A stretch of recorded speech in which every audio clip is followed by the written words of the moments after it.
Hello, my name is Ivar Eide. I am a consultant doctor at Akershus University Hospital. We have made 4 information videos on Covid-19 tailored for transplant recipients and persons with chronic kidney disease. I will give a short introduction to coronavirus and Covid-19. This video provides useful basic knowledge that you need when you watch the videos tailored to persons with chronic kidney disease and transplant recipients. I will also recommend our video on good websites to visit to keep up to date. Covid-19 stands for Coronavirus Disease 2019. To the right, you see how the coronavirus SARS-CoV-2 that causes the current corona pandemic looks like in the electron microscope. The spikes on the virus capsule surface looks like the halo around the sun, like carnation clove in a Christmas orange or a crown. Corona means crown in Latin. In fact, this spike protein looks a lot like a carnation clove. The characteristic spike protein is the main feature of the coronavirus family, which contains a variety of viruses causing everything from a mild flu to severe airway infections. We have seen very sinister infections with the relatives SARS and MERS some years ago, but none of these managed to spread globally like the novel coronavirus SARS-CoV-2 managed during 2020. The virus structure is very simple, consisting of a capsule with spike proteins. These spikes enable it to attach the virus to host cells in the person it infects by binding to a specific receptor called the ACE2 receptor.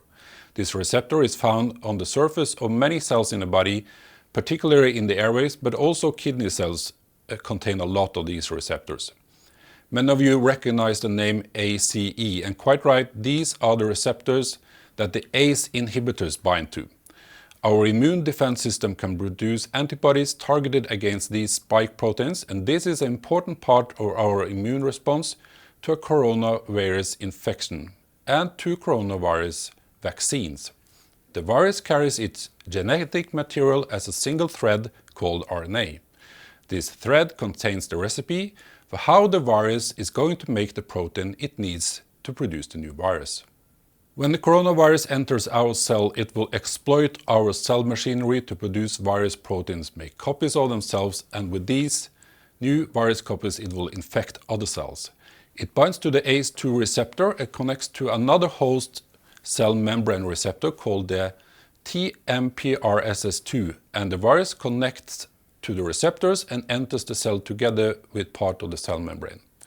It doesn't need to move all the way into the core, as it heads straight to the part of the cell where the virus RNA thread can be read to produce virus proteins. Once the virus proteins are made, it will reassemble to make a new identical virus copy. It will do so many times within the host cell and produce large amounts of virus copies. These copies will then find their way out of the cell and tries then to find another host cell for themselves where they can repeat this process. The virus mission is to become many identical copies. The coronavirus is transmitted between humans through droplets containing virus. When you cough, most virus will fly only short distances before they start falling towards the ground. Some spread more than 1 meter, but rarely more than 2 meters.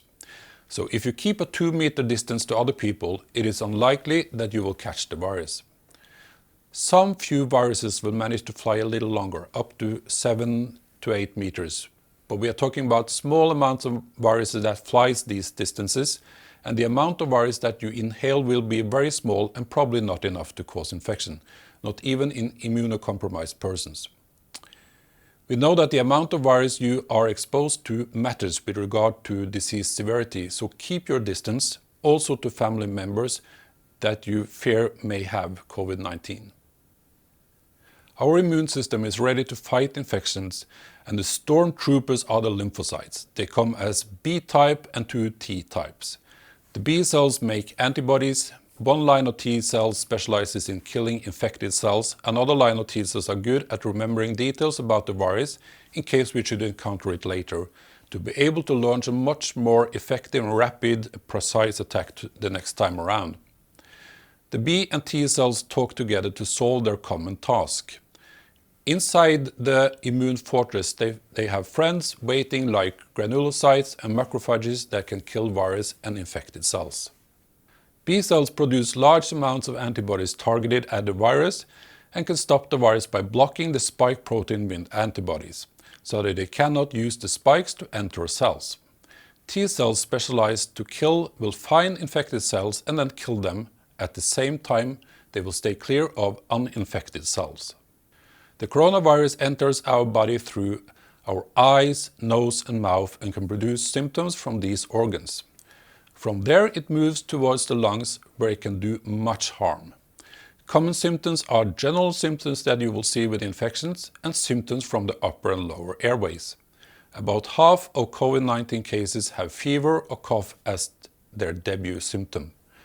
Other common symptoms are difficulty breathing, headache, muscle pain, fatigue, tiredness, throat, nasal congestion or runny nose, and loss of taste and smell. Gastrointestinal upset, nausea, vomiting and diarrhea are also common symptoms. In severe cases, reduced kidney function, arrhythmias, myocardial infarction and brain dysfunction may occur. Some patients will need to be connected to a ventilator, and among these critical ill patients, acute kidney failure that needs dialysis treatment is common. We will go into more detail on this in a video focused on chronic kidney disease. Most people who catch the virus get no, almost none or very little symptoms, while others may experience serious illness due to COVID-19 and needs to be admitted to a hospital. Only very few, around 5%, become critical ill and require intensive care, and 1–2% will die from the infection. The incubation period, the time from you catch the virus to onset of symptoms, is about 4 to 6 days long. You became contagious after 2 to 3 days. In other words, you may spread the infection already a couple of days before you get any symptoms.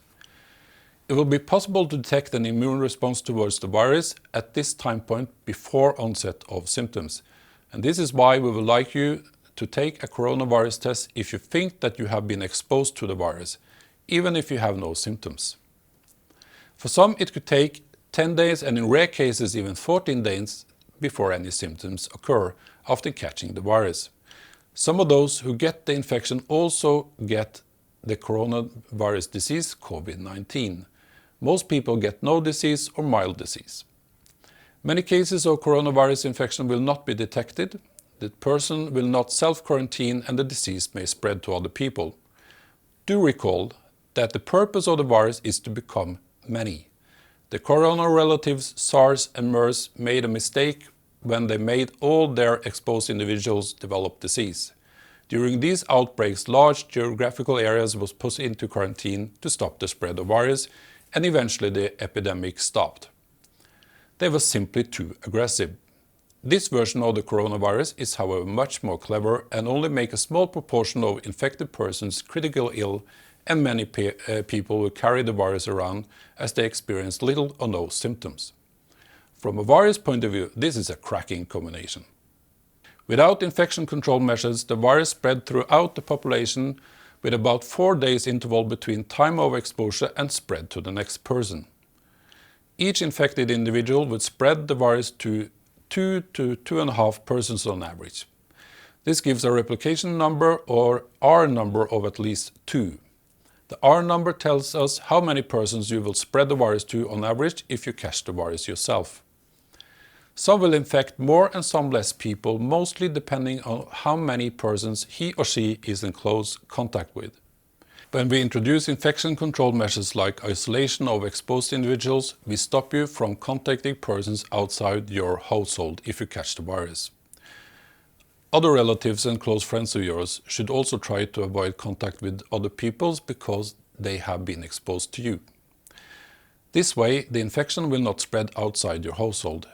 Every affected person will then infect only one person each or less on average, and the virus will eventually go away.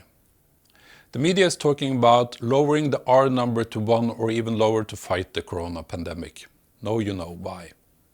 During the last few days we have encountered another challenge in Norway, and that is a mutant coronavirus variant that is a little more contagious than the original virus, with R number around 0.5 higher than the original version. We call it variant of concern or just VOC. It is caused by mutations that change the structure of the spike protein and involves two of the sites where antibodies can bind to the spike protein, here marked red. We are currently producing vaccines against the original virus. Unfortunately, there are many more binding sites for antibodies left on the spike protein, here marked yellow, so the vaccine should still be effective. We will talk more about this in a video tailored for transplant recipients. The coronavirus has spread around the world and caused 2 million deaths and infected 100 million people, probably many more. Norway has done quite well during this pandemic with a relatively low number of infections and very low case fatality numbers, which means that the proportion of infected people who die from the infection is low when compared with other countries. In this graph, taken from the World Health Organization website, only 1.1% of the Norwegian population have been infected. That is tested positive for the coronavirus with or without symptoms, even though we believe the number is quite a bit higher. Only 0.9% of infected persons die from Covid-19 in Norway, which is a low number compared with other countries.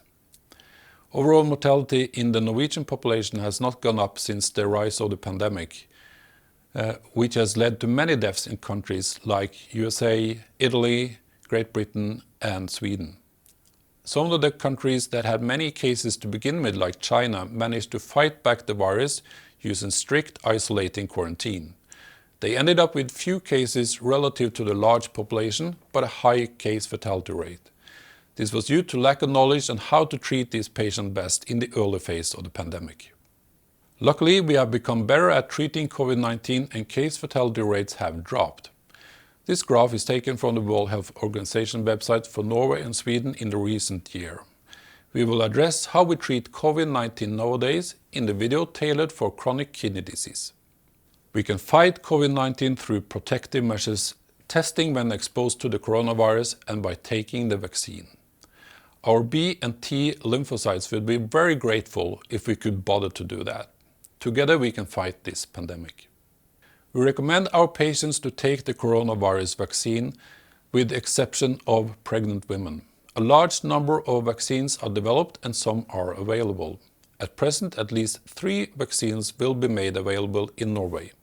These are 2 RNA vaccines, one from Pfizer-BioNTech that has already arrived in Norway and one from Moderna. We will also receive another vaccine which uses another virus as vector, in this case adenovirus. It is called the Oxford AstraZeneca vaccine. These vaccines are efficient and safe, although we need to bear in mind that the vaccine studies did not enroll patients with advanced kidney disease or transplant recipients. We do not know if the vaccine immune response is as strong in our patients as in the general population, and we also don't know the duration of protection. Anyhow, take the vaccine. You will find more on vaccines in the video focused on transplant recipients.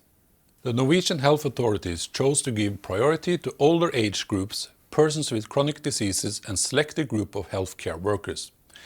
Vaccine priority group 1 and the first to get the vaccine was persons in nursing homes and selected healthcare workers, most of whom work directly with Covid-19 patients. Group 2 consists of persons over the age of 85 years old and some other selected healthcare workers.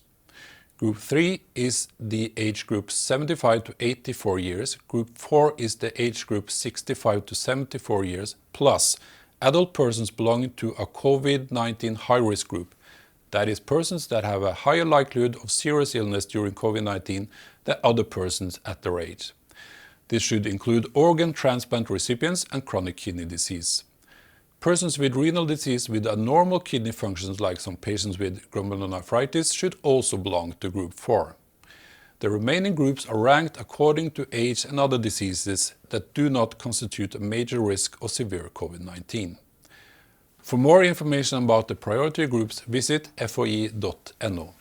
Vaccination should protect against serious illness due to Covid-19 should you catch the virus, but it does not protect against catching the virus and not against spreading the virus to others either. The idea is that when many patients belonging to Covid-19 high-risk groups have received the vaccine, the chance of a high number of severe cases is considerably reduced and society, school and work life can head back to normal again. But we still need to take precautions that can stop the spread of virus even though we have taken the vaccine. There are many infection control advice we recommend, and a few of them are listed here. Wear a face mask. Avoid touching your face unless you just washed your hands. Wash your hands with soap often and thorough.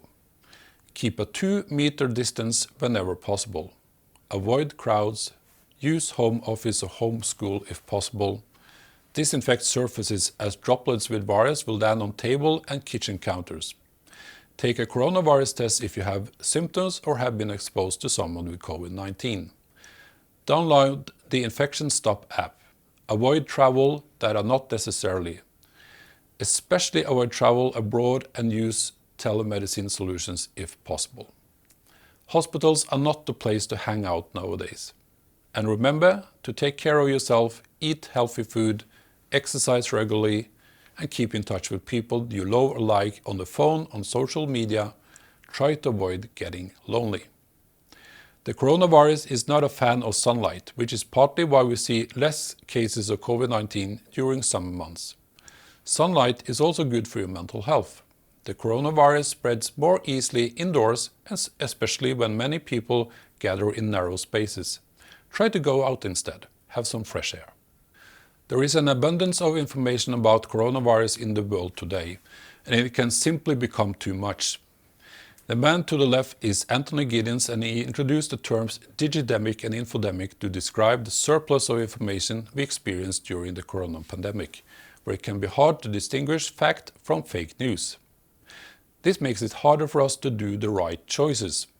We risk losing interest, stop following infection control advice, or care about how this behavior might put ourselves and others at risk of catching the virus. Therefore, we have created a video showing some recommended websites that may be of use to you and prevent the overwhelming feeling of coronavirus information overload. Thank you for listening.